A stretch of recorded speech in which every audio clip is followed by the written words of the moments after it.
Thank you for listening to the show on Really Big Something Channel. November 28th, 2017. Is it the look in your eyes? 205 here on the great WRKO. Okay, let me ask you this. Do you think less of a man if he allows his wife or whatever, they have an agreement, sorry I shouldn't have phrased it that way, but if they have an agreement whereby she keeps her maiden name, do you think women should now, once they get married, to all the women out there, do you think you should keep your maiden name? To the men, do you think women should keep their maiden name once you've tied the knot? The reason why I ask, there is a huge societal change taking place right in front of our eyes. And I want to give a hat tip to the Las Vegas Journal Review for having the guts now to publish the results of three studies, my bad, that were published this week in several academic journals. And according now to what these studies are revealing, both in the United States, Canada, and Western Europe, there is now a massive cultural, social evolution taking place. And in particular, women now are no longer taking their husband's name after marriage. It used to be considered a custom, went on for hundreds of years. This is now changing. More and more women, it is now almost the majority in some European countries. Here, it's almost not quite a majority, but over a third of women are now choosing to keep their maiden name. And not only are they choosing to keep their maiden name, but according now to other studies associated with this central study, it's affecting how people perceive both women and men. And in particular, many men admit, at least according to this study, that they respect men whose wives have kept their maiden name less. A lot of men say that when they know of a man, a friend, a family member, whatever, who has made an arrangement that the wife retains her maiden name, that they perceive this man as being quote-unquote less masculine. That he's not really a man. And that surprisingly, many women, not a majority, but many women actually perceive men who have wives that keep their maiden name or retain their maiden name, they also perceive them as being quote-unquote less masculine. So what you have going on is you have women who are now increasingly retaining their maiden name. They will not take on the husband's name after they get married. You have more and more men who are fine with this custom changing and women keeping their maiden name, their own last name. However, there is a backlash among both men and women, not so much towards the woman. It's funny, the perception about the woman keeping her maiden name, that doesn't really impact. They don't think they're less women, less of a woman or more manly or more masculine or whatever, less feminine. But it seems to impact the perception of the man, the husband in the relationship, where both men and to a lesser degree women perceive the man as being less masculine because he's allowing or whatever, he's come to an agreement or he doesn't mind that his wife has kept her maiden name. Now, I don't know, maybe many of you think less of me because Grace has kept her maiden name. She doesn't go by Grace Kuhner. She's Dr. Grace Vuoto. She kept her maiden name, which is her family name. And I never thought much of it. She finished her doctorate. She was a professor. She had her own career. And so I wanted her to keep her own name. I had no problem with it. Now, to me, the issue is, what about the children? That to me is the only issue. I mean, to put my cards on the table, as the Germans would say, I really have no problems whatsoever if a couple gets married and the man has his name, the woman does not take on her husband's last name, but keeps her last name, her maiden name, it really doesn't bother me at all. I don't think she's a radical feminist for doing so. I don't think she's being disrespectful to her husband. Whatever. I really have no problem with it. The only issue I have is, but what about the children? So, just for the sake of argument, okay? The husband is Joe Johnson. The wife is Mary Smith.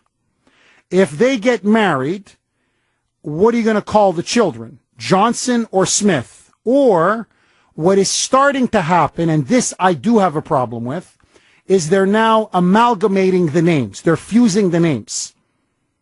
So, it would be like, let's say, Joe Johnson marries Mary Smith.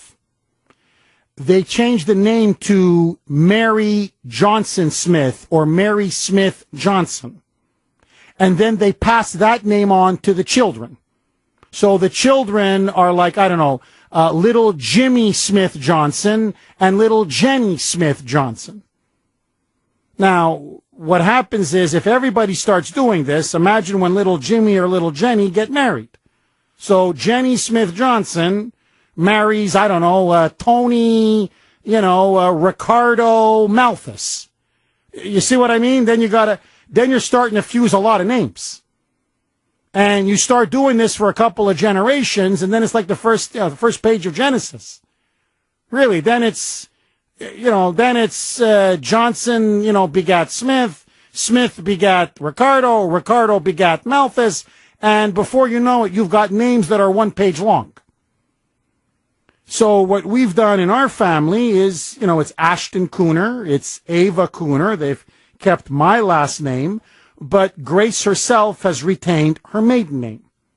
So to me, honestly, if a woman wants to keep her maiden name for professional reasons, for business reasons, or for whatever, even personal reasons, she's proud of her family's name. She doesn't want to take on her husband's name.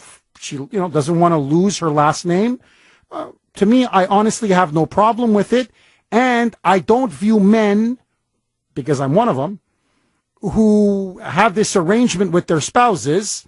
I do not view them as somehow being less of a man or less masculine, or somehow the woman, quote unquote, wears the pants in the relationship. Now, maybe that's because my wife does wear the pants in my relationship. She's really the power behind the throne. Maybe this is just a reflection on me. Maybe many of you think I'm less of a man. I don't know.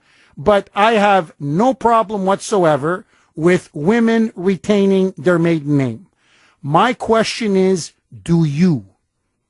Do you think that this is a bad evolution or change in our society? Is this undermining the family?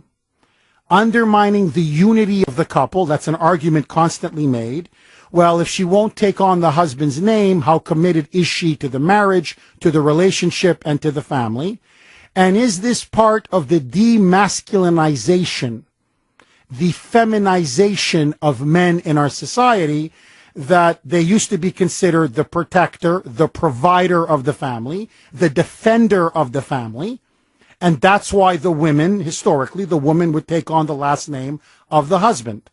Is this an assault on male identity and on male authority? Or is it just a growing trend towards more equality among the sexes? 617-266-6868 is the number. Hector in Quincy, you're up first. Go ahead, Hector. Jeff, it's wonderful to have you address this subject. It's long overdue, and I'm all in favor of another added approach to this. I think that the man should take the woman, because after all, with the desissifying of the male species, give every kid a trophy, don't let them play football. Don't you think that should be a consideration? So hold on. So Hector, you're saying maybe men should start taking on the last name of the women that they marry, of their wives? Yes, absolutely. Wouldn't that be creative? Wouldn't that satisfy many of those strong-willed women out there and weak-minded men? So, Hector, I can tell by your tone a little bit, you're obviously being a bit sarcastic. I take it No. you don't like this? You think that this is part of the feminization and the demasculinization of men? Absolutely. It's been going on for many years. But now it's getting to be a crescendo. And who's to say that this move on Holy Cross, one of the greatest bastions of Jesuit training, under siege, is simply another peg in just breaking down every single quality, idea, and way of life that we have had for forever. I mean, it's just a joke. Hector, let me ask you, and I won't be offended, I promise, because, in fact, my own family has told me we lost Hector. Okay. Brittany, okay, let me ask you. All right, because you're always brutally honest with me. And I won't be offended, I promise, because my own family has told me this. That I'm not a man for having Grace retain her maiden name. I don't. Do you think honestly, do you think less of me? No, she had. Am I less of a man for having Grace? She had a career. She was a professor. She has a doctorate. You know, she had a radio career as well. So that was what she was known as. You know, and does she get offended when someone calls her Mrs. Kuhner, Jeff? I mean, really? No. You know what I mean? So I don't think it's a big deal if a female keeps her maiden name for career purposes or whatnot, or hyphens it, whatever. I don't think it's that big of a deal. You're known, obviously, you're a very public figure. Your columns are almost becoming as popular as mine, to be brutally honest with you. So you're known now as Brittany Jennings. Right. You're dating someone. I hope it all works out well for you. Let's just call him Joe Smith. Sure. If you marry Joe Smith, and I hope, frankly, it happens soon, but we'll see, okay? You know, I've got my fingers crossed. I'd like to see you get married and have some children, but that's just me. Joe Smith proposes, you say yes, beautiful wedding, maybe I'm invited, maybe I'm not, let's hope I am. Okay. And are you going to take on Smith as your last name? Are you going to be Brittany Smith, or are you going to keep Brittany Jennings? I think I would probably hyphenate it, just for career purposes. So Brittany Jennings Smith. Sure, yeah. I'd probably hyphen it. Okay, but you wouldn't do what Grace did and just... I wouldn't just keep it. Just keep it. Right. So you would go hyphen Smith. Right. And do you think for my career, I would keep it. I would keep my name, Brittany Jennings, but then in my own world, I would change my name to his. Do you know what I mean? To Brittany Jennings Smith. Right. Now, do you think his family or his friends, whatever, do you think they would think less of him? I don't think so. Like, you think your dad would think less of him? No. I think my dad would be happy that I kept my last name, obviously. No, honestly, Grace's family, her mother loved it. Yeah, well, she was like, Jeff. It's my sister and I. So there's no boys other than my two cousins, so they'll be able to carry that name on. But in our, my immediate family, we're not going to carry the Jennings name on. So in a way, I kind of want to keep it for that reason as well. That's one of the reasons why Grace wanted to as well, because they have no brothers. Exactly. They're all sisters. Right. 617-266-6868. Jerry in Sudbury. Go ahead, Jerry. Good afternoon, Jeff. How are you? I'm good. How are you, Jerry? I'm well. I'm 58 years old, married more than 30 years, and we did so. This is something that's been going on for a while, and we did exactly what Brittany would do for my wife, who had her own career while we were dating and engaged and got married. So we hyphenated it so that she could use it for business purposes. She could retain the name that they were familiar with. Today, as we have this conversation, she gets mail both hyphenated and minus her family's last name and mine. It comes in all different ways.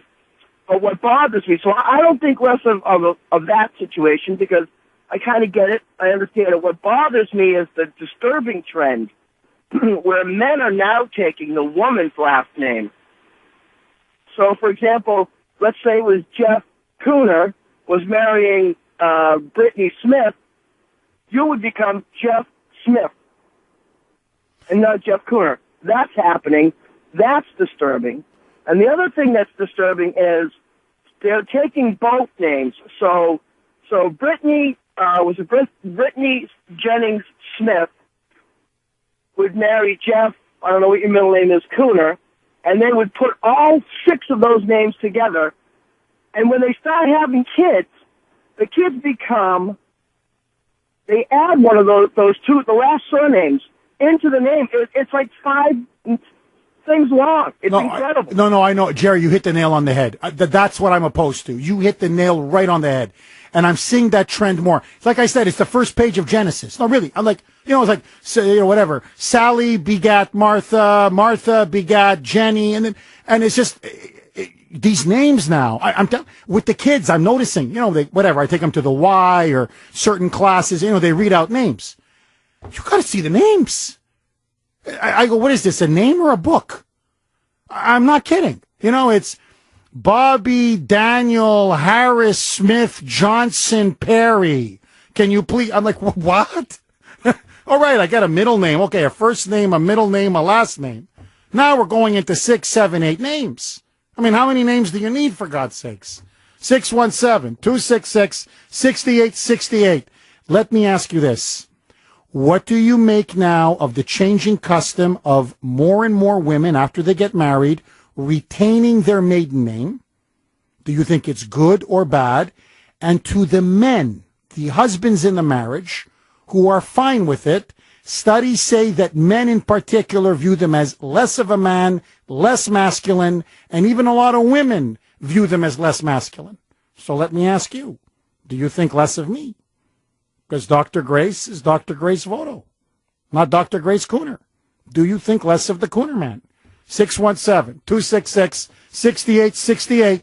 Your calls next. 226 here on the great WRK. Okay, boy, the insults are already coming in. It's incredible. I opened myself up to it, and boy, you're giving it to me really good, I got to say. 680 is the text number. You can call us at 617-266-6868. This is from 508. Jeff, real men do think less of you. 617. Dr. Grace Kuhner sounds really good. Now, why don't you go home and have that talk? All right, this is from 617. Your real name should be Jeff Snowflake Kuhner. Sorry, make that Snowflake hyphen Kuhner. Ah, look at this. Look at this. Women are now increasingly keeping their maiden name. Is it a good development, a bad development? And studies show that a lot of men think less of men like me who have an arrangement where, they they agreed that their wife can keep their maiden name, their own last name. So let me ask you, is this a good thing, a bad thing? And do you think less of men who get married to women and yet the women retain their maiden name? Ted in Winthrop. Go ahead, Ted. Jeff, love the show as always. I got a little different twist on this. My daughter got married in May. She's a doctor. And they became doctors down at NYU. Now they're doing their residency at Yale. And they combined both their names. They combined my name, which is Bacchus, and his name, which is Hambley, and came up with the name of Ackley. I had never heard of it. I told her I didn't want her to do it for my sake because I have no beholding to my name because he's not my father. I just found it interesting. So they literally fused the two last names to create a new last name, a new surname. Absolutely. Now, is this unique, or is this happening more? Are more people doing it, or is it just unique to your family?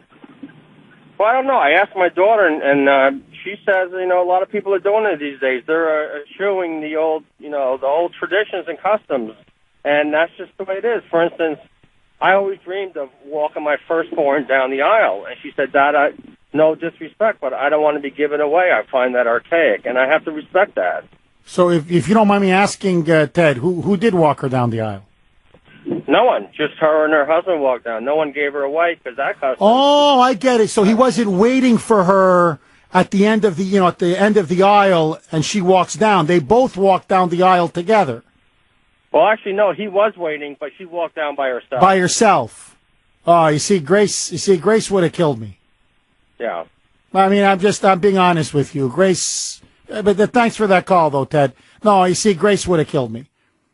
I mean, if, for example, when Lori got married, because her father passed away, I walked Lori, which is Grace's younger sister, I walked her down the aisle. That was actually last year in Montreal. Oh, Grace would have killed me. If I said, she should walk down the aisle herself, this is an archaic custom, she would have slapped me in the face. I don't understand. It's like people are getting rid of their family traditions. Like, you're so ashamed of your family, you're going to hybrid your new husband's name and your name. You don't want your dad to walk you down the aisle. I mean, are you kidding me? What have we become? It's sad almost. All of these lovely traditions that we've done. I don't know if it's lack of religion or what. I mean, it's really sad. Would you, God willing, you get married soon, Joe Smith, would you want your dad to walk you down the aisle, Brittany? Absolutely. The most traditional wedding ever. Absolutely. You don't think it's chauvinistic or misogynistic or archaic or? No, not at all. It's bizarre that anyone would want anything differently. 617-266-6868. Let me ask you this. What do you do, let's say now, because everybody's taking all these last names, all these surnames. What happens if you have a kid, I don't know, let's say Ashton, Perry, Harris, Kuhner, Voto, Johnson. And they're punished. They're in trouble. Ashton hit his sister. I say, okay, I want you to go to your room. Okay, so Ashton, Kuhner, Voto, Perry, Harris, Johnson. By the time you're done saying all the last names, all the surnames, you forgot what you're going to punish them for. So you go, whatever, just go to your room. I don't know why, just go to your room. How many names is too many? 617-266-6868. Okay, we've got breaking news out of the newsroom right now with Evan Heidenrich. Stay right here for more information. North Korea has launched another ballistic missile. Take it away, Evan. 2:36 here on the great WRKO. Okay, my friends, huge social development / change is taking place. Almost in many ways a revolution, really. Increasing numbers of women, almost a majority in Western Europe, over at least a third here in the United States, and the numbers are growing, now will retain their maiden name after they get married. Is this part of the demasculinization, the feminization of the American male, of American men? And studies also show that men and women, especially men, think less of men, people like me, whose wives have kept their maiden names. That they are apparently not real men, that they're less masculine. 617-266-6868. Okay, before I take your calls, WRKO's Gift-a-thon to benefit Wadiko Children's Services. We do this every year. This is a very, very special cause. There are many people here in the greater Boston area, children, who will get nothing for Christmas, not even a lump of coal, nada, zero. Many of them would love, I'm not kidding, a bag of chips, a little toy, $2, $3, $4. And the profile for today is Trey, age 10. He's a 10-year-old boy. He lives with his mom, Jennifer, has a little sister called Sky, an older sister, Alexis, an older brother, Michael. He says his great hobby is to ride his bike. And he says his great dream in life is to meet the opportunity to meet Logan Paul, who's apparently a big YouTuber, famous on YouTube. And he says that he loves his friends, he loves his family, and he is now looking at having absolutely nothing for Christmas because his mom, Jennifer, just cannot afford it. You can make Trey's Christmas come true. You can literally play Santa Claus for little Trey. So if you want to, you can go to WRKO.com/gift, GIFT, to purchase a gift and see all the different children's wish lists. You can really make Trey's and other children's Christmas really come alive for them. I urge all of you, if you can. It is sponsored by My Pillow. It's the most comfortable pillow you'll ever sleep on.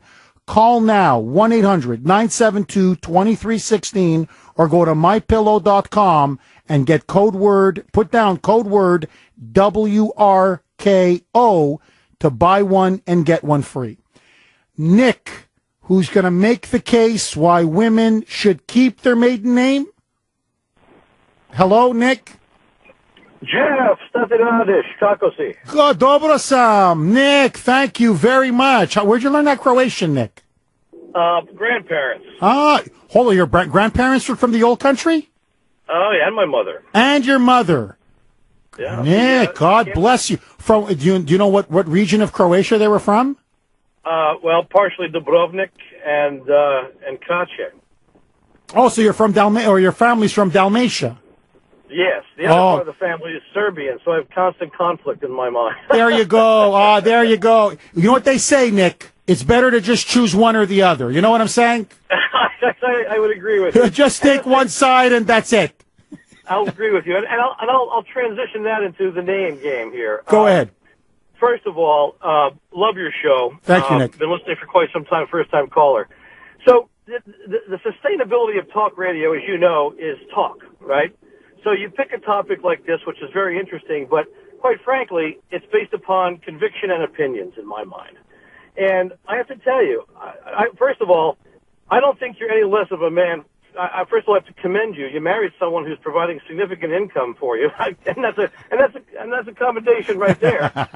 and I never knew a Serbo-Croat to be any less than a man. So two things go for you. So, but let me just comment on a couple of things. I'll be fairly quick and concise. The group of guys that I hang around with are all extremely professional and very successful in their individual careers, and yet so are their wives in many cases. And many a time I've noticed that some have kept their maiden name, some have hyphenated it, and some have not. And I think, quite frankly, where you stand depends upon where you sit. It's almost like, does it really matter in the bigger scheme of things? And these guys are very confident, and they're very, very confident in their masculinity, and they're not threatened by it whatsoever. And I also think that there's a little bit of, and that I think that demonstrates to oneself how comfortable you are as being a guy, right? So, Nick, you're saying that a real man wouldn't feel threatened if his wife retained her maiden name. Is that what you're saying? I'm sorry, repeat that again? What you're saying is that a real man wouldn't feel threatened if his wife retained her maiden name. No, not whatsoever, at least in my mind. But again, that's one person's opinion and based upon observations. And I think I sit back and say that I think the individuals that may have a problem with it, I mean, let's say that you weren't in a career that you built and you've married your wife, who's a PhD. You might feel a little bit slightly inferior in some levels, but therefore you're not. I think it really depends upon the individual, not necessarily society. And what I'll also add on to this is I think the media is exacerbating the situation. They're taking a topic that can go either direction, but they want it to go a certain direction to emasculate men in this country. Interesting. Very interesting. Nick, don't be a stranger, my friend. Call me again. Will do, buddy. God bless you, buddy. 617-266-6868. Look, I'm very comfortable in my own skin. I'll just be very candid with you. I've always been very self-confident. I never felt threatened at all. I want to make one argument that I've heard on this issue. I don't particularly share it, but I want you to hear it because I think it's a good, strong argument. The argument is that when a man and a woman get married, right, in theory, they become one. Two become one. And so the reason traditionally, historically, that the woman has then taken on the last name, the surname of the man, is because now they've created a family together. They went from two to one. And the man's role is to be that of a protector, a provider, a defender. And that's why men are usually very proud of the fact that the wife takes on their last name. And women generally haven't historically minded because they understand, well, he's there to protect me, to provide for me, to take care of me and the children. That's his role.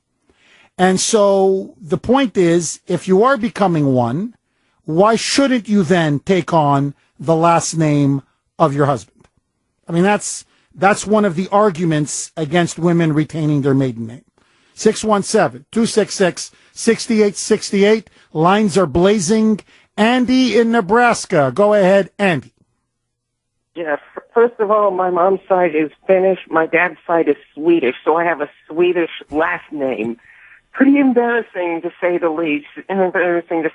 So I do have empathy for guys in certain situations with the question of whether to keep the last name or not. So hold on, Andy. So your last name could be like your name could be like Andy Magnuson Larson. And Axelson. That's a pretty long one there, Andy. And I don't. And I'm in 2019. I'm going to be marrying a Russian. I'd so much rather have a Russian last name than a Swedish last name. I mean, my God, it's embarrassing. Mark in Woburn. Go ahead, Mark. Hey, Jeff. How you doing? I'm good. How are you, Mark? Good, thank you. I just wanted to resolve a problem with endless last names. So, like in Europe, with the Spanish names, they usually have the paternal and the maternal. So if your daughter got married to, like, Smith, it would be Ava Kuhner Smith. Then if her daughter got married to Jones, it would be Ava Jones Kuhner. Then your last name would soon disappear after like a couple generations. So you won't have like 20 last names in the name. Oh, I get it. They kind of like phase them out. Exactly. Generation by generation. Okay, I didn't know that, Mark. You just taught me something.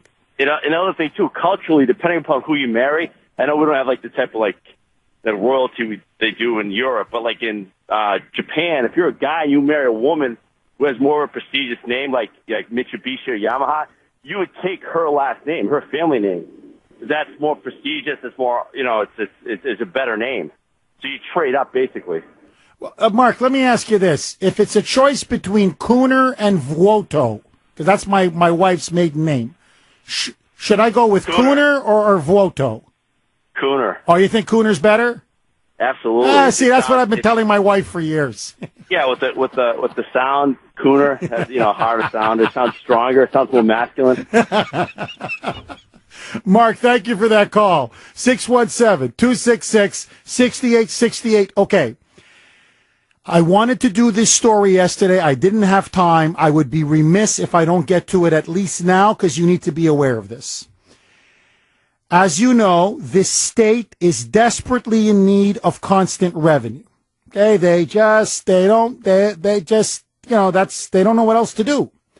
Well, now, in a way to try to bolster public transportation, because nobody's taking public transportation, because we're all basically living in the suburbs, driving into work, going back home, now they want to do what has been done in Canada, in particular in Montreal. What they have in Montreal, and they have it in other parts of Canada and in the United States, is they now have changed many highways and roads to provide access for bus lanes.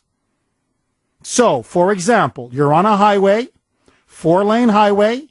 They will take the far left lane and convert that into an only bus lane for public transportation. And nobody can go on that far left lane except the public bus. So what happens is you're in the other 3 lanes, you're sitting, it's a lot of traffic.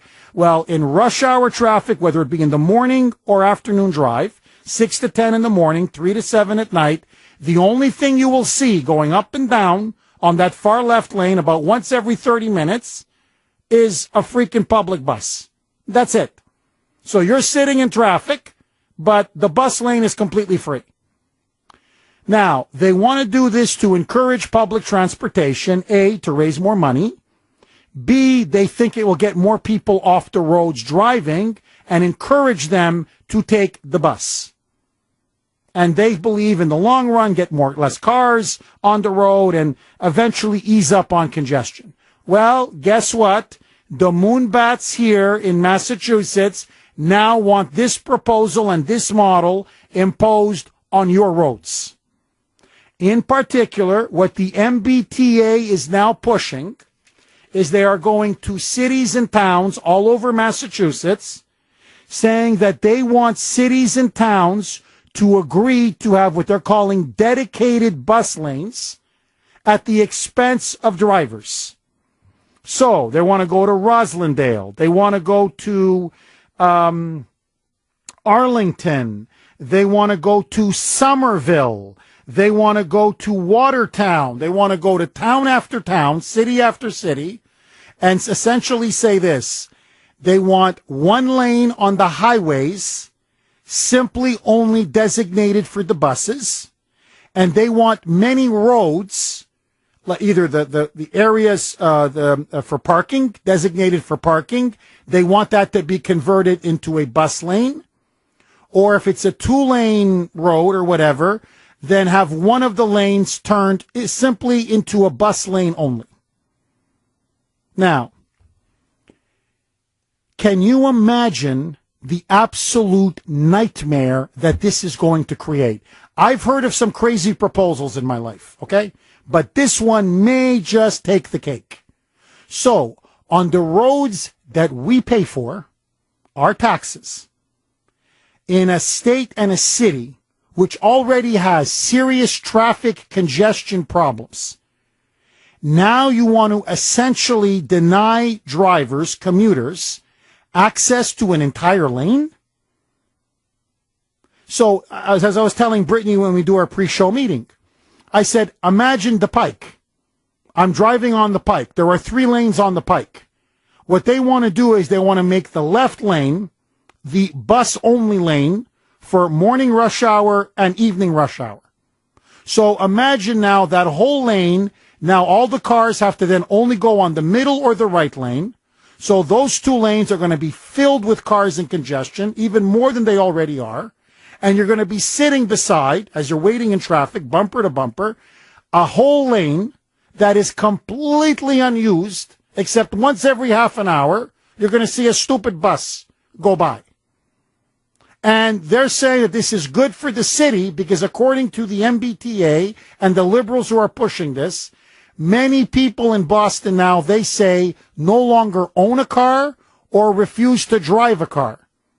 And so they say that this punishes bus drivers because buses now wait in traffic, and oftentimes the MBTA buses are late, especially to get to the subway. And so they're saying to help encourage public transportation and to help support those who ride the bus riders, that we should now be freeing up lanes and taking away parking spots or driving lanes from people who are in their cars, whether it be on the roads or on the highways. Now, 2 quick points, and then I want to throw it open to you. Number 1, I stopped taking a bus when I was about 17. Why do they want me to start taking a bus again? I stopped that when I finished high school. What's wrong with me driving a car or you driving a car? That's point number 1. Point number 2, since when do we, who pay for the roads, have to subsidize essentially students and low-income people? Not all, but most of them are the ones who take the MBTA. Why should I subsidize you having a whole lane to yourself and punishing the people who get up, go to work, middle working class taxpayers, and we're the ones who put this entire state on our back? So we have to sit in traffic even longer? If you've got a hellish commute, if they pass this proposal, you ain't seen nothing yet. You want to get to work by 9, you better start leaving at 5. You want to get home by 6, you better leave work at 3. Because all you're going to be doing is sitting in traffic. And those riding the bus are going to be waving right by at you, saying, bye-bye. 617-266-6868. Should we have bus-only lanes? I say, hell no. What do you say? Your calls next. Should we have bus-only lanes, public buses lanes for public buses, forgive me, on our roads and highways. Liberals are now pushing it hard. The MBTA is now going town after town, city after city. I say we already have enough traffic. We don't need more. Diane in Braintree. Go ahead, Diane. Yes, I was used to go into Boston, and we had flexi time, and we had some things to deal with congestion. But I came up with an idea, and I sent it to my congressperson. I said, I want all my employees, including the congress people, to stay home. Don't put on the suit. Bradford and Massasoit didn't go trucking their butts into Boston. And then we could open up a lot of room in there. And my response was, what do we do with the buildings? And I go, well, we're going to take the buildings down that are ours, that we all own, and we'll open up some beautiful parks. Maybe we need some little bit more parking for cars. So let's get rid of all of the extra congestion of people that use, the roads to get there. And that includes every state employee that would love to stay home with the best technology and do remote work like half the private industry. Let's get this party started. I love this idea of doing something about the congestion. And I think mine is the best solution. I challenge every viewer to call. Diane, ingenious, absolutely genius. See, and that's the thing. It's just one big scam. And you know what I find incredible? They're gonna, for example, on Washington Street, they want to remove. It's already hard, almost impossible to get parking. Now they want to remove the ability to park on Washington Street to free that area up for a so-called bus-only lane. Well, where are people going to park their cars? So it's going to create a parking nightmare. Then you're going to be losing lanes on the road or on the highways for the cars. So it's going to add to even more traffic and more congestion. So what? So people can take the bus? And also don't forget the bike lanes. Now they have the bike lanes in various cities. So now that also takes away parking and room for cars. So they're going to have the bus lanes and the bike lanes and all of us who drive to work for a living. And there's nowhere for anybody to go on the trains or the buses because those are already packed too. That's why people drive. So basically just going to make our life even more miserable. In other words, it's another middle finger to all of us. It's incredible. It's like, really, to all these libs, how can you screw up my country even more? How can you tell me? How do you want to screw up my life even more? I'm up against it. I gotta go. Let me say it because apparently it's a racial slur.